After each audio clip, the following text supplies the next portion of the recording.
Amém? Depois desse momento aqui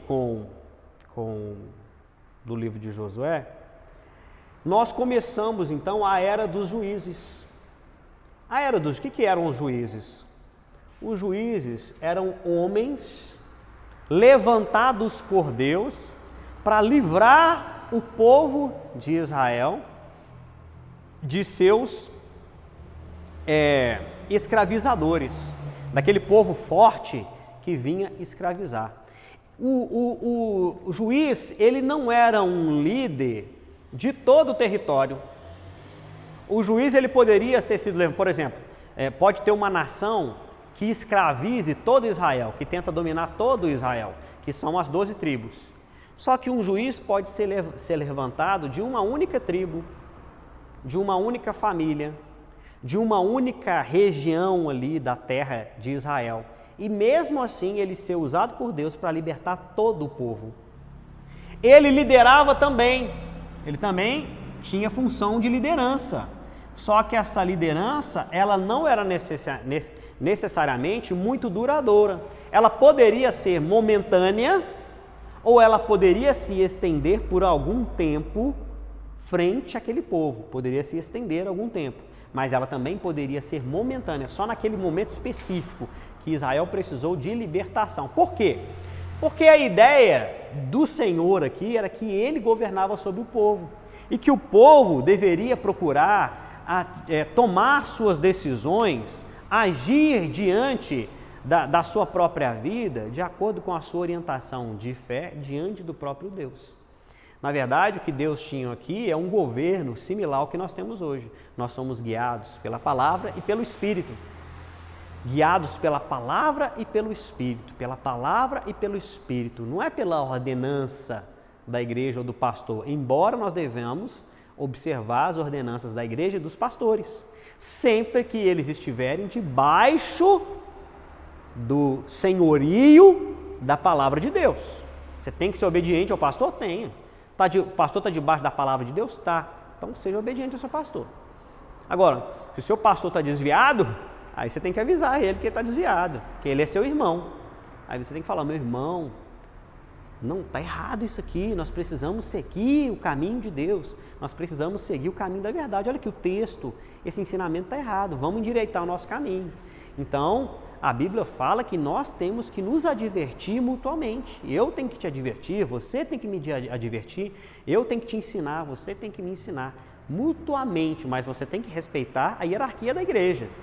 Você tem que respeitar a ordem, o bom senso, você tem que respeitar as regras institucionalizadas, desde que elas não firam a palavra de Deus. Feriu a palavra de Deus, aí não é que você vai sair da igreja, mas você tem que procurar dar orientação.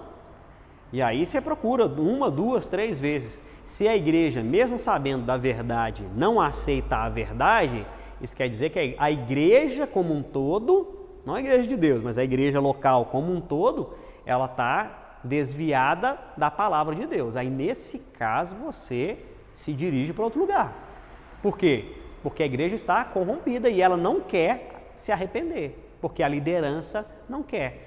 Tem um filme aí da Netflix que conta uma história de um pastor que começou a pregar relativizando o homossexualismo na igreja, relativizando o lesbianismo, relativizando tantas outras coisas, tantos outros pecados lá nos Estados Unidos. E o filme são baseados nesses fatos que são verídicos, né? Esse pastor tinha uma igreja com 6 mil membros, que no final a igreja percebeu que aquele pastor estava desviado de mente, de coração, que ele não estava pregando a mensagem fidedigna de Deus, não estava pregando. O que aconteceu? A igreja dele acabou por si só. Isso é natural. Não precisa de eu e você ir lá e querer acabar com o ministério de ninguém. Se nós perdemos, né? Se nós perdermos a graça de Deus, nós já perdemos tudo. Você não pode perder a graça de Deus. Você tem que permanecer com ela. Amém? Então que nós permaneçamos orientados pela palavra de Deus, porque aí a nossa autoridade nunca vai cair. Você que é pastor, a sua autoridade nunca vai cair. Por quê? Porque a sua autoridade é dada por Deus. Baseado em quem?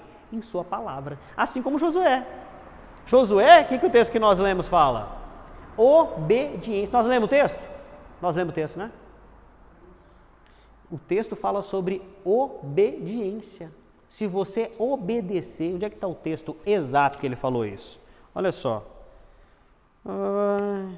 Aqui, ó. Ninguém te poderá resistir todos os dias da sua vida, como fui com Moisés, serei contigo. Não te deixarei, nem te desampararei. Esforça-te e tem bom ânimo, porque tu farás a este povo, tu farás este povo herdar a terra que jurei. Então, somente esforço e tem muito bom ânimo para teres cuidado de fazer, olha só, para ter cuidado de fazer conforme toda a lei que o servo Moisés te ordenou. Dela não te desvies, nem para a direita, nem para a esquerda, para que prudentemente te conduzas por onde quer que andares. Não se aparte da tua boca o livro desta lei, antes medita nela dia e noite, para que tenhas cuidado de fazer conforme tudo quanto nele está escrito, porque então farás prosperar o teu caminho e será bem-sucedido. Então você vai ser bem-sucedido? Isso aí sim, irmãos, vale para qualquer um, porque o que está falando ali, embora seja especificamente para Josué, é uma orientação de princípios. São princípios, esses princípios aí perduram até hoje. A obediência, e você vai ver em toda a história de Israel que o que Deus quer que o povo busque é a obediência à sua palavra. O segredo é ser obediente, permaneça na obediência, permaneça na obediência. E o problema é que as igrejas estão querendo sentir muita coisa, estão querendo ver muita coisa, estão querendo experimentar muito sobrenatural, mas na hora de obedecer não obedece. Quer o espiritual, quer a visão, quer o reteté, mas a obediência não tem. Meu irmão, sem obediência não adianta fogo. Sem obediência não adianta unção, não adianta. Vai soar o que é, ó, com a madeira oca, não tem nada por dentro, só tem barulho, só faz barulho, dentro não tem nada. E se tiver, é cupim que está ali terminando de comer o que tem, né? Então, irmãos, vamos ser obedientes a Deus. Esse é o segredo. Então, os juízes, eles tinham então uma liderança momentânea. Eles estavam situados em regiões específicas da terra de Israel. Não era um governo centralizado geral, era um governo, nem dá para falar que era um governo, era uma administração individual, talvez momentânea e específica em algum sentido para algum momento da vivência daquele povo, tá? Por que isso era importante? Porque o povo ali, ele só tinha duas condições: o povo vivendo numa terra sem segurança, sem um exército específico dedicado ali para poder cuidar de todo o perímetro de Israel. Ou ele era líder da terra, ou ele liderava, ou ele era escravo. Aqui o escravo, ele poderia ser levado cativo, ou ele poderia ser colocado como escravo em sua própria terra. Como? Você ficava na sua própria terra, você trabalhava na sua própria terra, mas tudo que você colhia ali, grande parte não era seu, era do seu líder. Então o povo de Israel, ele tinha duas condições: ou seria líder, ou seria escravo. E aí? Para ser líder, eles teriam que ser obedientes a Deus, ó, tinha que ter Deus na vida. E quando eles eram escravo, sem Deus. Sem Deus eles entravam em escravidão. Por quê? Porque o povo era mais forte, naturalmente mais forte. E o segredo da vitória deles era o Senhor. Era isso que fazia eles serem mais fortes. Amém? Outra coisa que fazia, às vezes o povo não deixava Deus de cara, no primeiro momento, não deixava Deus. Só que o povo, ao invés de liderar, de ser obediente, porque Deus não falou para eles nem liderarem naquela região, não. Deus falou para eles o seguinte: eliminem as pessoas. Essas pessoas que adoram esses deuses, que fazem tantos sacrifícios, eliminem eles, matem eles, porque vocês vão estar praticando o meu juízo. Aí o povo vai lá e não mata. Israel vai lá e não mata. Faz aliança, faz acordos. E aí, por causa desses acordos, o povo também é levado à ruína. Como? Como é que ele é levado à ruína, sabe? Os deuses deles, entram junto com a aliança. Ah, você está fazendo acordo conosco? Espera aí. Então o acordo é completo. Somos nós e as nossas religiões. E aí, essas religiões começam a contaminar Israel. Contaminar de tal forma que o juízo vem. Aí eles são mais oprimidos. E essa opressão gera uma sequência aí que é descrita ali no livro de Juízes várias vezes. Você vai ver que isso acontece várias vezes. E quantas vezes isso aconteceu com você? Que você às vezes também não tinha firmeza na sua fé. Qual que era a sequência? Pecado, é a aliança mal feita, né? A desobediência, né? O pecado leva a uma consequência que é o sofrimento. E aqui a Bíblia fala de 12 anos de sofrimento, 40 anos de sofrimento, 80 anos de sofrimento, fala às vezes de 6 anos de sofrimento. Depende da geração, mas eles enfrentavam um tempo de sofrimento. E aí, porque o povo sofre, se lembra de Deus. E aí, o povo busca perdão. O povo busca perdão. Buscando perdão, Deus manda a salvação através de juízes.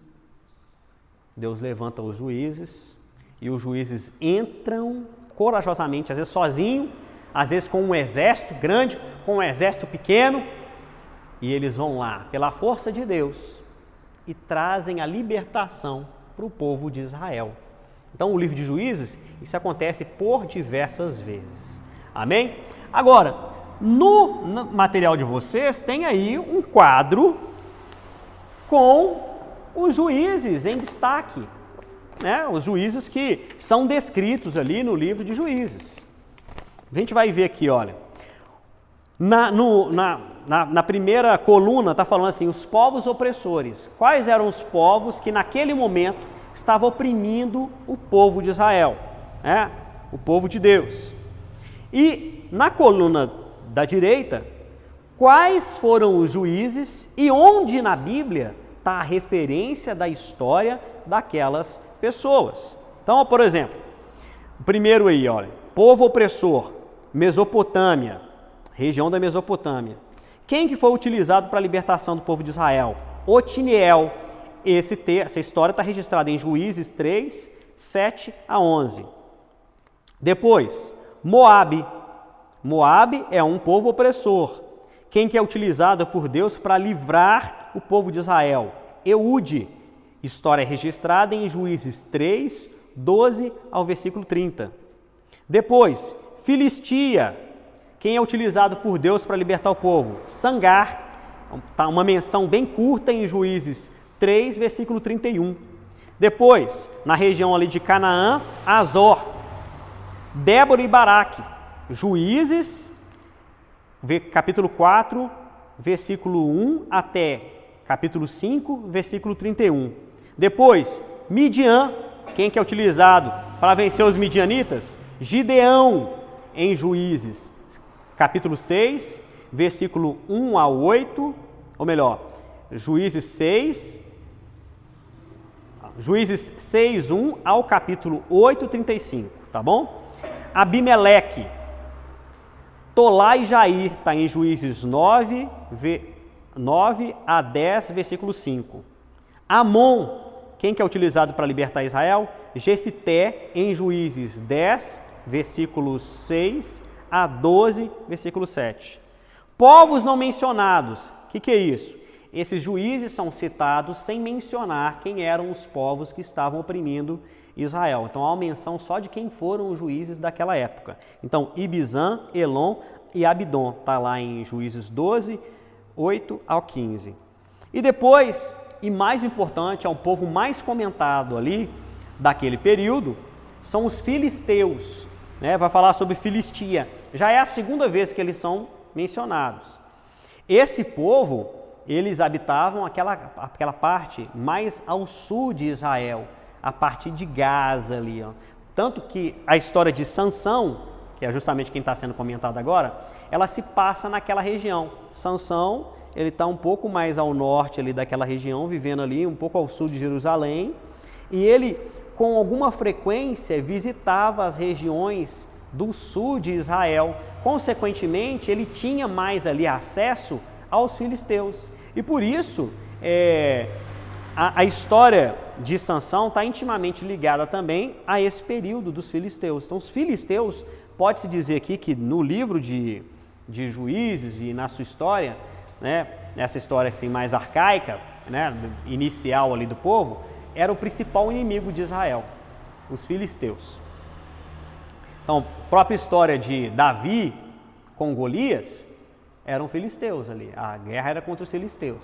Quando a Bíblia vai falar, por exemplo, de os dois últimos juízes, né, Eli, que Eli é mencionado também como um juiz, né, no livro pelo menos de Samuel.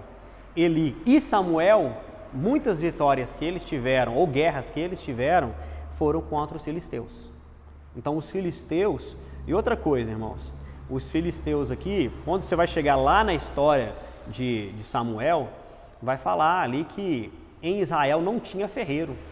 Então você não tinha quem fizesse espada, nem quem amolasse suas ferramentas de agricultura. Onde é que Israel fazia isso? Com os filisteus. Então, estar em guerra com os filisteus quer dizer, vocês não vão ter ferreiro, vocês não vão ter arma e vocês não vão ter ferramenta afiada para poder trabalhar. E além disso, vão ter que servir os filisteus.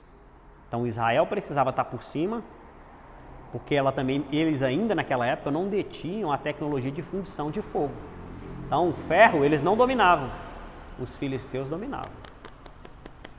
Os filisteus dominavam. Então, por isso que eles também se tornam um povo forte naquela região. Então, quem foi levantado ali para libertar o povo deles? Primeiramente, Sansão. Está lá em Juízes, capítulo 13, que é uma história muito bonita de Sansão, né? Muito memorável, versículo 1 a 16, capítulo 16, versículo 31. Depois, os outros dois juízes que não são mencionados aqui, especificamente no livro de Juízes, Eli e Samuel. Amém? Agora, temos que fazer mais uma menção a esses juízes. Por quê? Porque lá no livro de Hebreus, quando a gente vê aqui na disciplina de panorama do Novo Testamento, a gente vai passar pelo livro de Hebreus. Mas no livro de Hebreus, que tem uma galeria ali que nós reconhecidamente chamamos de Galeria dos Heróis da Fé. Fala quem foram os heróis da fé. E ele cita no texto alguns juízes. E os juízes citados são esses aqui, ó: Baraque, Gideão, Jefité, Sansão e Samuel. São lembrados em Hebreus como os heróis da fé, que tiveram uma fé fenomenal, que mereceram ser lembrados por esse escritor do livro de Hebreus. Está registrado também no Novo Testamento. Vários pastores escrevem a respeito desse texto, tem livros publicados, e é um texto correntemente, assim, frequentemente mencionados em pregações. Então, o ideal é que nós leiamos toda a Bíblia, mas que tenhamos uma atenção especial a esses nomes, porque foram nomes que foram lembrados lá também, então nós também devemos lembrar. Amém? Então, olha só, esses são, então, já falou que os filisteus aqui controlavam ferro. Outra coisa, irmãos, nesse momento aqui de entender a respeito dos filisteus, nós entendemos também por que nesse momento final Israel começa a pedir por um rei. Primeira coisa, acontece o seguinte, olha só. Eli foi aqui o penúltimo juiz, certo? Eli era um homem que, durante o período que ele ficou responsável, ele era sacerdote e também reconhecido como um juiz.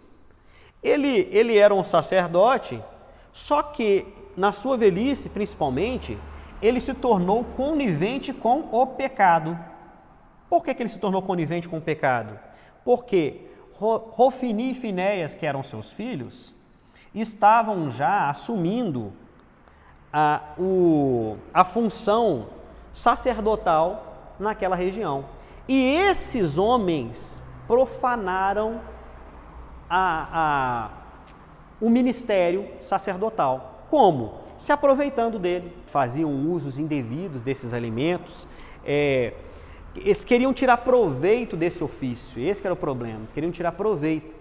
E eles não tinham a mesma responsabilidade, o zelo que deveriam ter, tanto com a palavra de Deus, né, com os ensinamentos com relação ao povo, quanto com o respeito à própria figura do seu pai ali, o legado que ele deveria ter deixado para eles.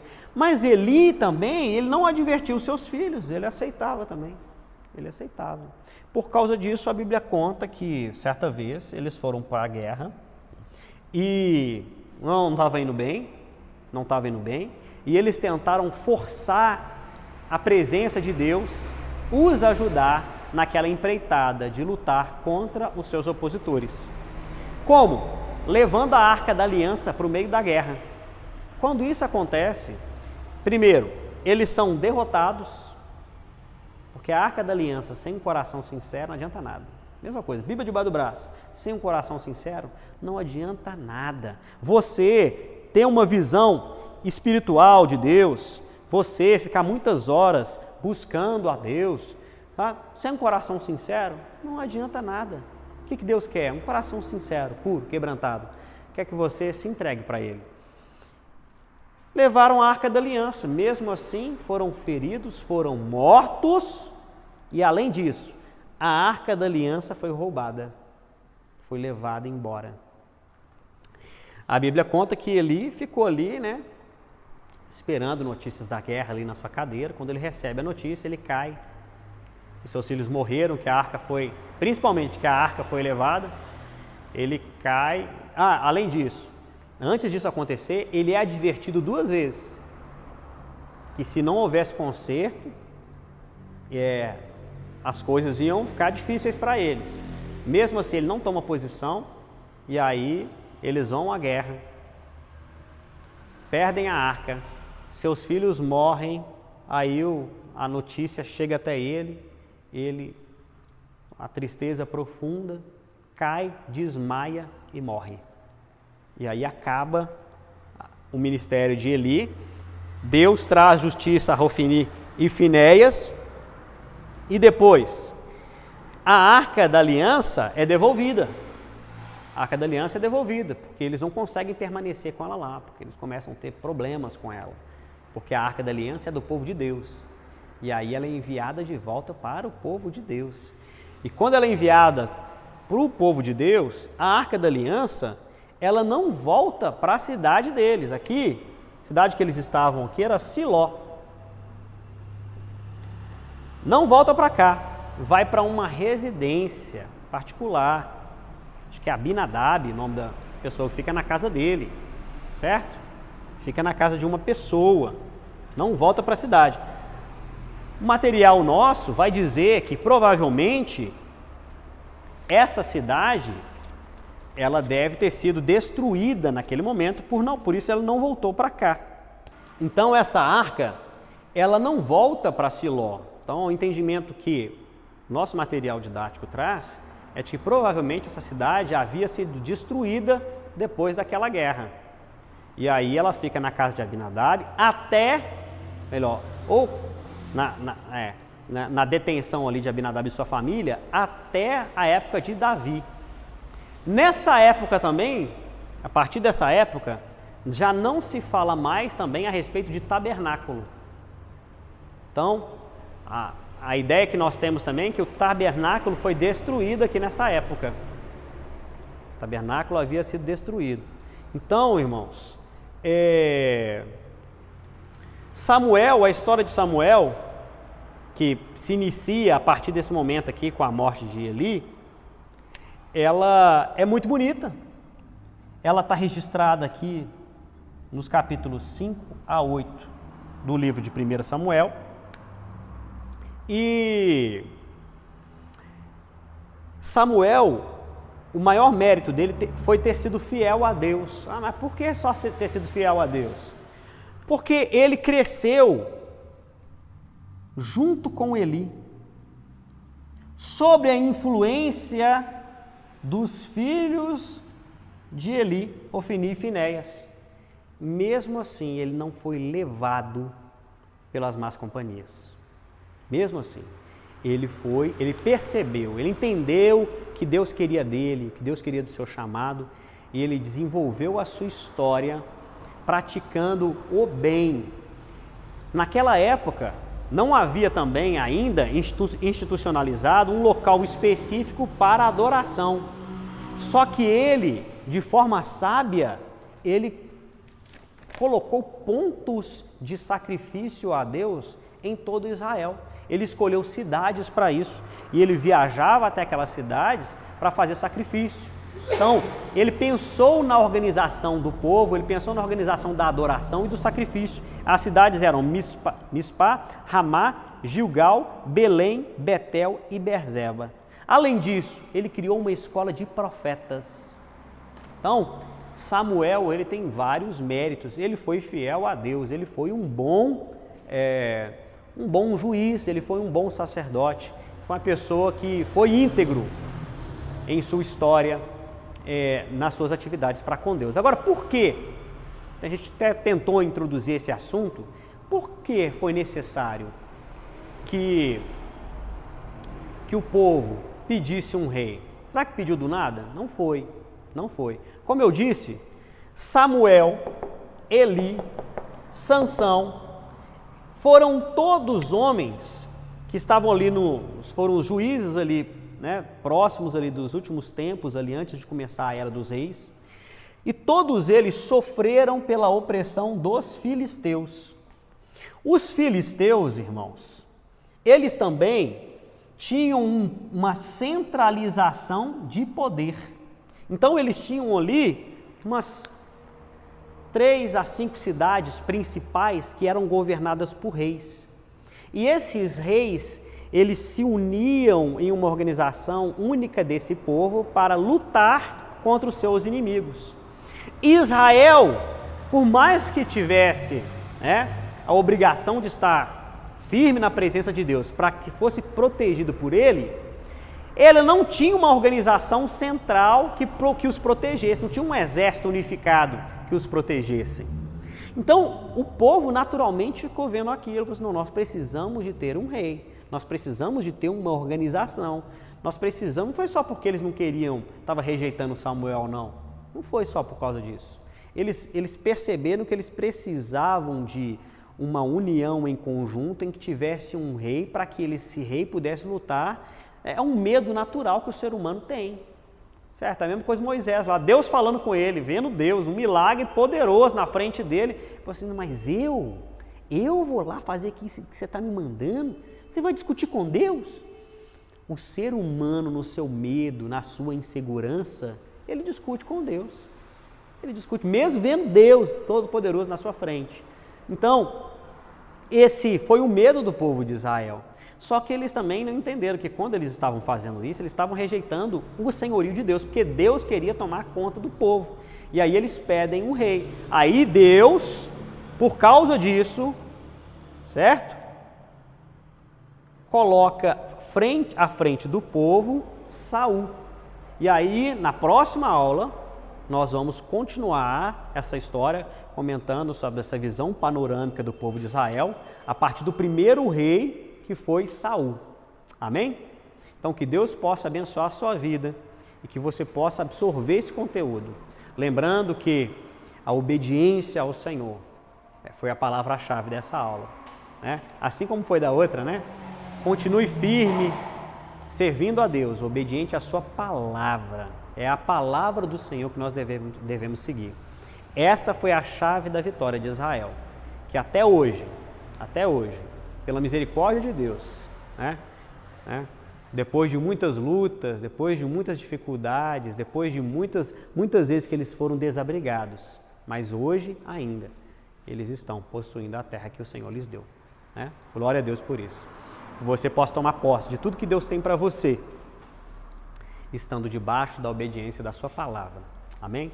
Então Deus abençoe você e até a próxima aula.